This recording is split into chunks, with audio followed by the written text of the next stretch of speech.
ابو مالک رضی اللہ عنہ ارشاد فرماتے ہیں کہ جب میں طائف سے نکلا اور درمیان راہ میں تھا کہ مجھے چور نے پکڑ لیا.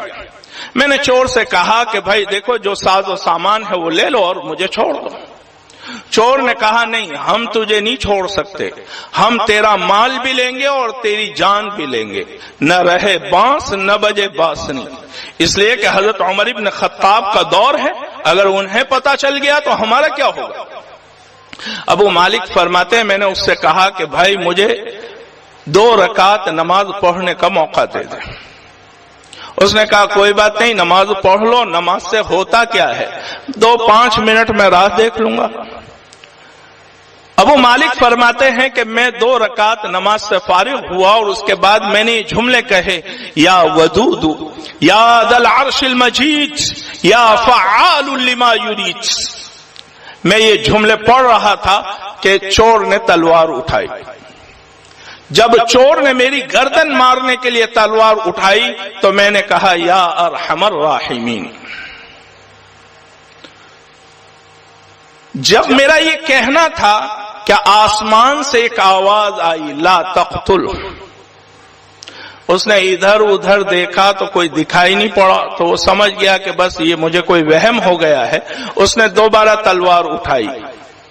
انہوں نے کہا یا ارحم الراحمین. آسمان سے آواز آئی لا تقتل. جب اس نے ادھر ادھر دیکھا اور دیکھ کر سمجھا کہ کوئی بھی نہیں ہے تو اس نے 30 مرتبہ تلوار اٹھائی. بس ایک سفید پوش آدمی ایک سواری پر سوار ہو کر سامنے حاضر ہوا جس کے ہاتھ میں ایک نیزہ تھا. اس نے سیدھا نیزہ اس کے آر پار کر دیا اور جب وہ جل کر خاک ہو گیا اور مر گیا تو ابو مالک فرماتے ہیں میں نے اس شخص سے پوچھا بھائی تجھے میری مدد کے لیے اللہ نے کیسے بھیجا، تو کون ہے؟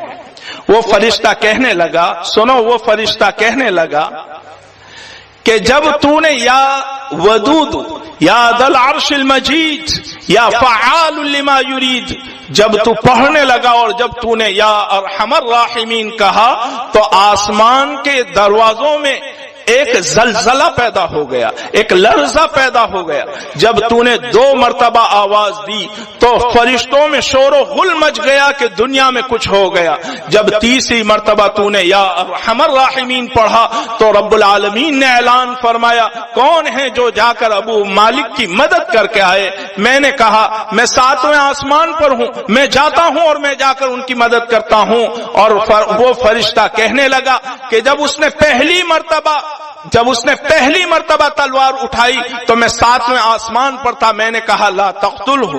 جب اس نے دوسری مرتبہ اٹھائی تو میں پہلے آسمان پر آ چکا تھا، میں نے کہا لا تقتلہ. اور جب اس نے تیسری مرتبہ تلوار اٹھائی تو میں تمہارے قریب آ گیا تھا. میرے عزیزو 2 رکعت نماز جب انسان اللہ کی طرف متوجہ ہو کر پڑھ لیتا ہے، اسی لیے میں نے وہ روایت پڑھی اقرب ما یکون العبد من ربہ وہو ساجد فاکثر الدعاء، رواہ مسلم.